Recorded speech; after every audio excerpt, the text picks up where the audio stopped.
Lebap Vilayet Milli Howpsuzlyk Müdürlüğiniň işgärleri Sewitde Azatlyk Radiosu we beýleki garaşsyz neşirler bilen hyzmatdaşlyk saklaýan raýatlary gözleýärler. Bu barada Azatlyk Radiosynyň Sewitiň güç guruluşlaryndaky ynamdar çeşmesi 22 noýabrda Türkmenabad şäherinden maglumat berdi. Soňky ýyllarda ýurt içinden syzyp çykýan audio we video maglumatlarynyň aglabasynyň Lebapdan bolmagy Sewitiň emkemi bölüminde işçilik töretdi. Türkmenabadda arzan günebakar ýagy satyga çykarylanyny dören nowaty görkezýän video hem azatlykda çykdy. Bu ýagdaý emkemeni howsala salýar. Dip çeşmämiz bellidi. Çeşmämiz mahamanyň nowatdaky işçiligine sebäp bolýan ýene bir faktoryň azyk we nırh meselesi bilen bagly ilat arasynda nägileliklerin artmagy bilen baglanyşyklydygyny aýdýar. Azyk krizisi, ýagny döwlet dukanlarynda arzan önümleriň tapdyrmazlygy we bazarlarda haritlaryň gymmatçylygy netijesinde ilat arasynda täzeden döreýän nägilelikler hem mahamany aladalandyrýar diýip çeşmämiz bellidi. Soňky hepdelerde Azatlyk ýurduň dürli sebitlerindäki döwlet dukanlarynda bazar nyrhyndan biraz arzan satylýan azyk önümleriniň şol sanda ösümlik ýagynyň satuwda tapdyrmaýandygy, bahasynyň gymmatlaýandygy barada ýygyderli habar berip gelýär. Şu aýyň 12-sine Azatlyk Türkmenabadda ýag satywa çykarylandy dören nowatlary görkezýän videony hem çap etdi. Şonda habarçylarymyz ýag nowatlarynda biýdüzgünçilikleriň döreýändigini, nowatlarda duran adamlaryň arasynda dartgynlylygyň artýandygyny hem aýdypdylar. Çeşmämiz mahama işgärleriniň edarada we şäheriň bellenen ýerlerinde giýje gündüz gözegçilik işlerini alyp barýandygyny aýdýar. Onuň tasdiklamagyna görä olar bu çäreleriň çäginde garaşsyz habar berişleri işleri bilen hyzmatdaşlykda guman edilýän raýatlary soragy çekýärler. Bu işler köplenç şäheriň myhmanhanalaryndaky otoglarda geçirilýär. Emkemi munyň bilen daşary ýurtlary maglumatyň sızmagynyň öňüne almaga çalışýar. Diýip çeşmämiz garaşsyz neşirler bilen hyzmatdaşlykda esasan etnik azlyklaryň wekilleriniň guman edilýändigini, sebäbi olaryň köplenç adalatsyzlyga garşy göreşip öz hak hukuklaryny açyçan talap edýändigini hem bellidi. Çeşmämiz hyzmatdaşlyk edýändigi anyklanan raýatlara garşy nähili çäre görülýändigi barada anyk maglumatyň ýokdugyny hem aýtdy. Onuň tasdiklamagyna görä mahama işgärleri şeýle derejedäki işçiligi soňky gedek 2020-nji ýylyň sentýabrynda şol wagtky prezident Gurbanguly Berdimuhammedow konstitusiýa üýtgeşmeleri girizmegi meýilleşdirende görkezipdir. Şonu daşary ýurtlardaky türkmen oppozisiýa toporlary ýurt içindäki raýat jemgyýetine ýüzlenip üýtgeşmeleri garşylyk bildirmäge çağırş edipdiler. Emkemi Bitarap Türkmenistan köçesindäki binalaryň köpüsini giýje günni nowata durupdy.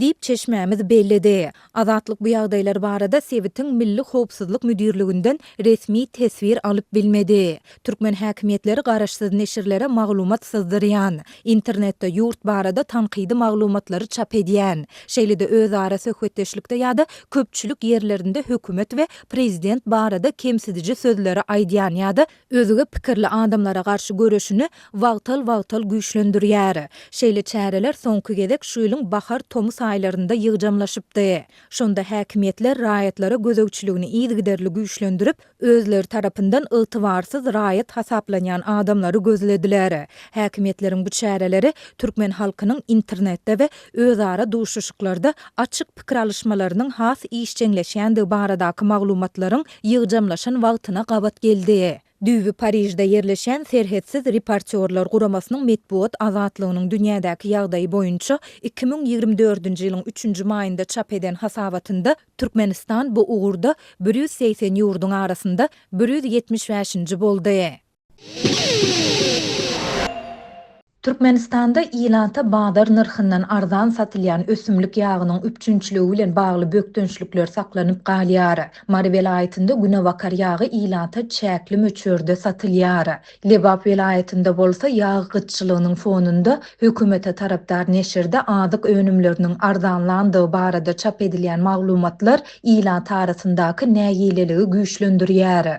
Anna günnün, ýagny 22-nji sentýardan başlap Mary şäherinde her adam başyna bir guty günebakar ýagy satylyp başlandy.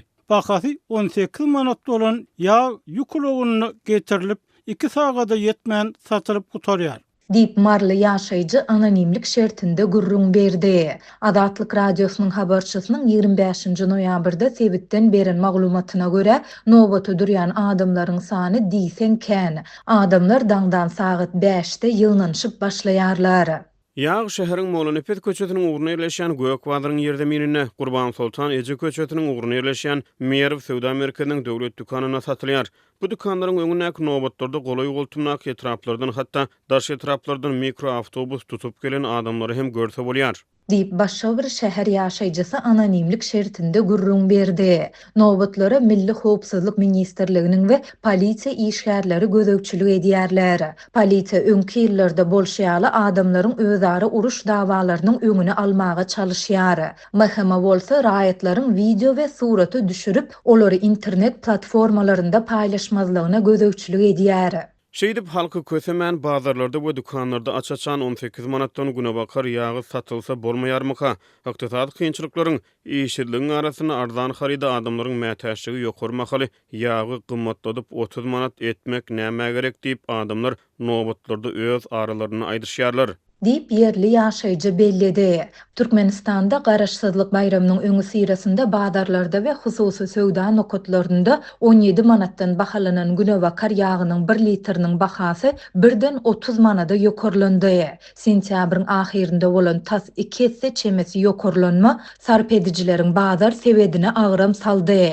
Şondan soň häkimetler döwlet dukanlarynda we käbir söwda nokatlarynda günebakar ýagynyň satywyny çäkli möçberde 18 manatdan wagtyl ýola goýup başlady. Ýöne şu aýyň başyndan bäri onuň satuwda ören seyrek taptyrmagy ilat arasynda nägileligiň artmagyna getirýär. Ýag nobatlarynda adamlaryň arasynda dartgynlyk artýar we käte olarda ýakalaşyklar hem bolýar. Häkimetler ýagyň gymmatlamagy, onuň çäkli möçberde ýola goýulan arzan söwdasy we munyň bilen bagly ýüze çykýan ýagdaýlar barada ilata açaçan düşündürüş bermän gelýär. Bu barada resmi media hem dymýar. Ýöne prezident Serdar Berdimuhammedow 15-nji noýabrda ýurdun söwda toplumunda kadr çalşygyny geçirdi. Muňa garamazdan ýagdaý öňkülügine galýar. Bu aralykda hökümete tarapdar Ceyhun News neşri Lewawyň bazarlarynda sentyabr aýy bilen deňişdirilende oktyabr aýynda azyk önümleriniň bahasynyň arzanlandygyny habar berýär. Sebitde iň uly arzanlaýyş limonda göze ildi. Limonyň bahasy geçen aýda sentyabr aýynda KTR-de 14,71 göterim arzanlady. Şeýle hem oktyabr aýynda sebitde bahalar käşir boýunça 5,19 göterim. Orta däneli tüw boýunça 3,45 göterim. Süýt boýunça 3,23 göterim peseldi diýip Ceyhun News velayet neşrinde yerleşdirilen makala salgylanyp 22-nji noýabrda ýazdy. Ýöne saýtda haritlaryň anyk nyrhlary boýunça görkezüjiler aýdylmaýar. Bu habar ýag gyçylygynyň we bazarlarda azyk önümleriniň gymmatçylygynyň arasynda ilatyň nägileligini güýçlendirýär. Hökümetde utanç garmandyr. İlatı yalan maglumat berýär. Saýtda diňe limon barada aýdylan habar dogry. Galan önümleriň bahalary öňkülügine saklanýar. Gaýtam degişli döwürde gymmatlan haritlar bar. Meselem sowganyň 1 kilogramy 5 manatdan 6 manada, margarin 5 manatdan 8 manada, kädi 3 manatdan 10 manada, sarımsak 10 manatdan 55 manada gymmatlady. Diýip Türkmenabadyň 374-nji kwartalynyň ýaşaýjysy anonimlik şertinde aýtdy. Sebitdäki habarçymyz Türkmenabadda Çärjew, Däne we Saýat etraplarynda ýağ we subsidiýalenen önümleri satýan hökümet dukanlarynyň öňünde döreýän nobatlarda günde gün aşa ýakalaşyklaryň bolýandygyny hem habar berýär. Moskwa bilen dostluk aragatnaşygyny bolan Gürjistan Arzuw partiýasy geçen aý geçirilen saýlawlarda ýeňiş gazanaly bäri Gürjistanyň täze parlamenti ilkinji mejlisine ýygnanyp ses berişligiň galyplaşdyrylan baradaky aýplamalaryň arasynda täze ses berişligiň geçirilmegi baradaky çağırışlaryň güýçlenmegine sebäp boldy. Protestçiler parlament binasynda ýumurtgalandylar. Oppozisiýadaky kanun çykarjylar 25-nji noýabrda geçirilýän ilkinji sessiýany boykot etdiler we daşary ýurt diplomatlaryny ilkinji mejlise gatnaşyp täze parlamenti kanunlaşdyrmalyga çağırdylar. Ýewropa Birleşigi hemde beýleki günwatar resmileri Gürjistan ardugynyň 26-njy oktýarda geçirilen saýlawlarda resmi taýdan 54 göterme golay ses alanlygyna çynlykay şüphe bildirdiler. Merkez Saýlaw Komissiýasynyň başlygynyň gatnaşmagyna geçirilen açylyş mejlisiniň